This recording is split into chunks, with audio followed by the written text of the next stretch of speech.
Okay, I'm ready. Stunt double. Sorry, just. You're a clown. I play with that a lot. Yeah, once a clown, always a clown.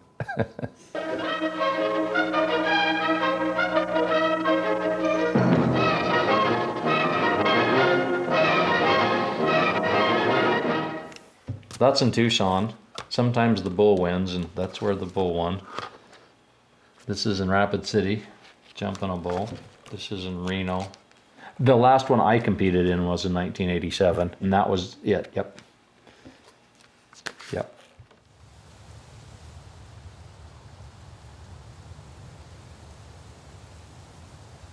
Nice work. Ready to go? You ready to go? Okay, come on. Get it in.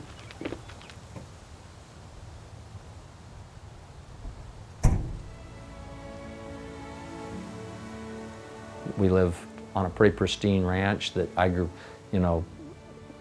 grew up on. No other home. My dad was smart enough to know a good little ranch when he saw it, and he's told me the story many times about driving down this road in February of 1961 and seeing a flowing artesian well, with the steam rolling off the side of the hill and the water coming down, and he said this was the ranch for him. There's certainly a bond to it, and didn't appreciate it. In my early 20s, I wanted to go and see the world and had all these big visions and dreams, and they weren't maybe as grand as what I thought they were.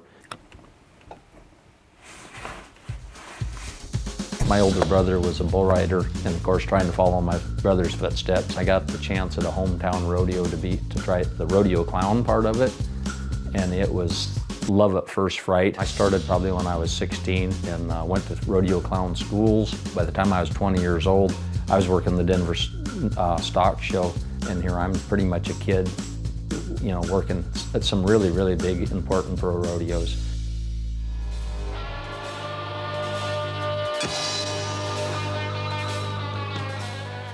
Welcome to the Wrangler Bullfighting Championships for 1986 at the National Finals. Over $100,000 as we open the round one. Steve Mowry, to give you an idea of what you're seeing, this is a 70-second one-on-one bullfight.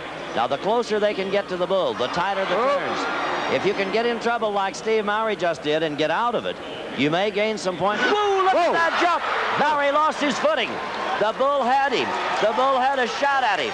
He hustled, got out of there. He's a little dazed, I think. When I was rodeoing, it was all about being, a world champion bullfighter. They make a gold buckle for the bullfighter, and I can see a world champion gold buckle from a mile and a half away. When I would win a bullfight, say if I won Greeley, Colorado bullfight, well, I was strutting around like a peacock for a week. And then I'd go to the next bullfight in Reno, Nevada in 1 second, and then I would just be lower than dirt because I didn't win it.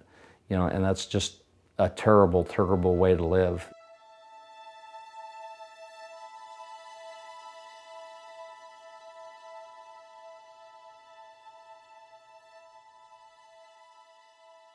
It left me really lost. I had no goal to shoot for, and that had been my living, breathing desire to do that, and left me really without a place to fall. Angus cattle maybe kind of saved me.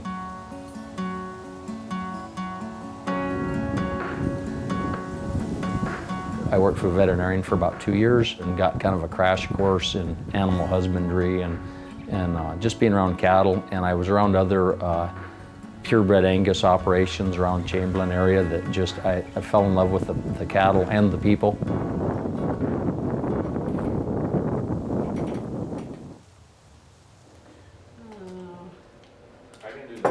My wife and I were married in '97, and that was the beginning of Ma Pa Angus. We had no blueprint to what we were going to do.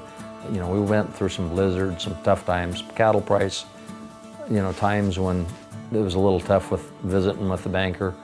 Have mostly our friends and neighbors to thank for our bull sales. I've got a neighbor down the river that gave me a bunch of tin that I use for windbreak. I mean, people have just been very supportive locally. You know, the same thing that makes you crazy enough to fight bulls and makes you crazy enough to stay in the cattle business. You got to have a heart for it.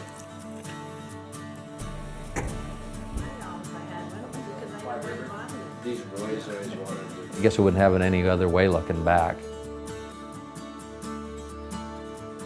So much more of an appreciation, I think, for it than I ever would have before.